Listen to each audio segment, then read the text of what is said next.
everybody's going to be good here in just a second. Just so you know what's going to come up, Chief Mesa, Interim Chief Mesa is going to come up and speak first. Then you'll have Councilmember Dennis Kavanaugh, who's Vice Mayor, he's acting Mayor at this point. And then for all of the details, we're going to go back to Detective Esteban Flores, and he will provide the rest of the story, just so that we can get everybody expeditiously through. So again, just kind of providing Good afternoon. Once again, I want to extend my thoughts and prayers to the victims of today's incident. At 1:09 this afternoon, we took the suspect into custody that was responsible for these shootings. I just want to say that these kind of incidents will ring fear through a community, and it's quick, decisive action by our police department and our partner police departments to come to a quick conclusion so our residents can feel safe and go back to their lives. This was an event that involved several agencies, especially on the manhunt, where we had SWAT teams from Arizona DPS, Tempe Police Department, Gilbert Police Department, Scottsdale Police Department, and the Mesa Police Department SWAT unit. I want to commend my staff for their organization and putting their training and their knowledge into quick action. These are no easy incidents to work, but through good experience and knowledge and hard training, this is the result that we're able to capture the suspect quickly. I'm not going to get into all the details of the apprehension, but I do want to say that it was a quick perimeter that our officers set up that resulted in the ability for us to basically go door to door, put our officers doing searches, that putting themselves out there as they're looking for this suspect, and we're able to take him into custody.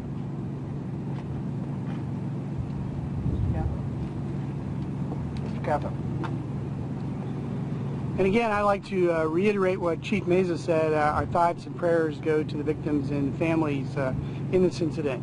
I want to commend the men and women of the Mesa Police Department, the Mesa Fire Department, and all the other partner agencies that helped with this operation. This really was a classic textbook operation of putting your training into effect. And it also shows the importance of training with your partner communities. We had multiple SWAT units there that in the past have trained together.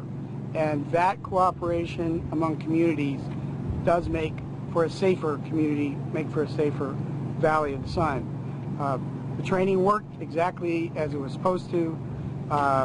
We had an outcome without further violence or bloodshed, and that again is exactly what our officers are trained to try to accomplish. I also particularly want to thank our residents. We took the time, we took the care to notify residents about this incident very quickly this morning, and they cooperated. And because of that cooperation, again, it minimized the risk of harm to themselves or their families. And that was also a key part of the whole operation coming out to a successful outcome such as we had today. And so I think on behalf of the Mayor and City Council and the residents of Mesa, we're thankful to our residents, and we're thankful to all the officers, public safety personnel who participated in this situation. Thank you. Let me see if I can give you guys some details. Before we left you last time, I reiterated that we had 6 victims in this incident, 1 deceased. The suspect, who we believe is responsible for the incident, has been taken into custody without major incident. He was tased during the in-custody, and at this time we believe he is responsible for each and every one of these shootings.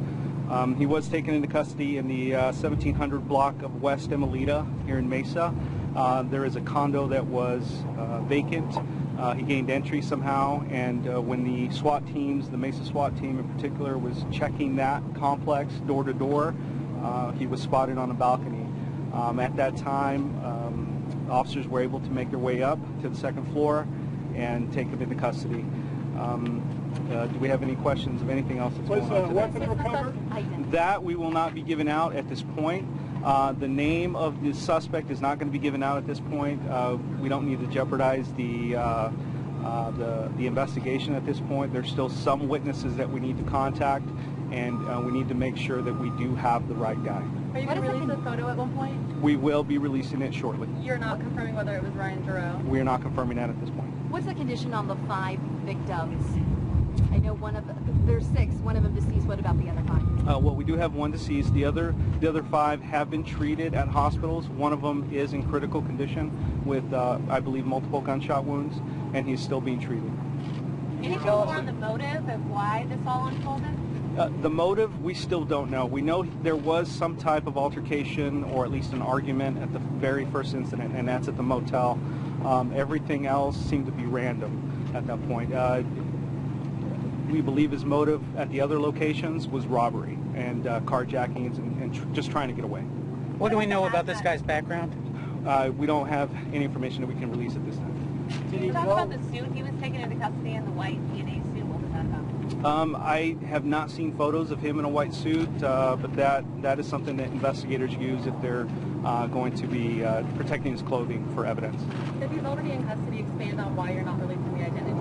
We're not releasing it because we still have witnesses that we need to talk to and also confirm that it's the same suspect that we're looking for. Where was he apprehended? Inside the condo or outside the condo? It was inside the condo, and he was spotted on the balcony by officers doing the door-to-door search. So then he went inside?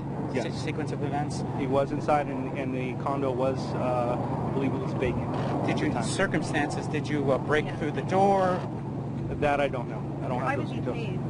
Obviously, he's a dangerous suspect, and we don't know exactly what happened when he was being taken into custody, but the officers felt necessary that they needed to deploy a taser. What agencies specifically were the ones that made the arrest? It was Mesa, the Mesa SWAT team. Was he armed when you arrested him? I won't go over those details. Quick question from our ground crew. They said that he was taken away in an unmarked pickup truck. Can you elaborate on why that was used? I can't confirm if it was on a marked pickup. Have you recovered the car he carjacked? We have recovered the vehicle that was carjacked, and it was in that general location. Did the suspect know the victims? We believe he knew the first victims, the ones at the motel. Do we know why the suspect had blood on his face? No, we do not. You said the one that died. You knew him? Yes. Yeah, there was some type of altercation or an argument at that time. Okay, we will be releasing a photo and the name shortly.